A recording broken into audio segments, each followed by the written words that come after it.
పట్ల సైబర్ నేరాల పట్ల ప్రజలు అప్రమత్తంగా ఉండాలని Osmania university division ACP Jagan సూచించారు.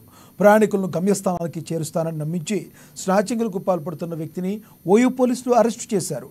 నిందితుడిని సెల్ ఫోన్తో పాటు 1000 రూపాయలు స్వాధీనం చేసుకున్నారు. ఈజీ మనీ కోసం అంటోనీ ఫెలిక్స్ అర్ధరాత్రి వేళ ఒంటరిగా ఉన్న వారిని టార్గెట్ చేసుకుని వారిని గమ్యస్థానానికి చేరవేస్తానని నమ్మించి సెల్ ఫోన్ డబ్బులు లాక్కుని పారిపోయేవాడని ఏసీపీ చెప్పారు.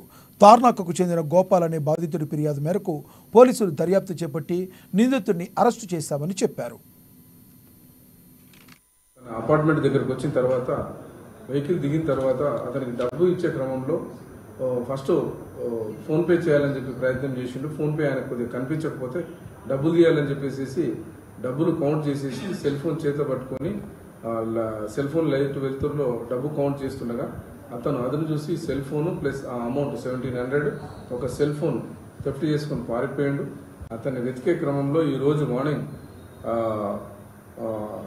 మార్నింగ్ అతను సెల్ ఫోన్ అమ్మడానికి తార్నాక ఏరియాలో సెల్ ఫోన్ అమ్మడానికి ప్రయత్నం చేస్తుండగా మా మాఫ్టీలో ఉన్న క్రైమ్ పార్టీ ప్లస్ ఎస్ఐలో రాజేందర్ ఇన్స్పెక్టర్ గారి ఆధ్వర్యంలో ఆ పార్టీ వాళ్ళని అతన్ని పట్టుకొని తీసుకొని రావడం జరిగింది. అతని నుంచి సెల్ ఫోను అతని నుంచి ఒక 1000 రూపీస్ రికవర్ చేయడం జరిగింది.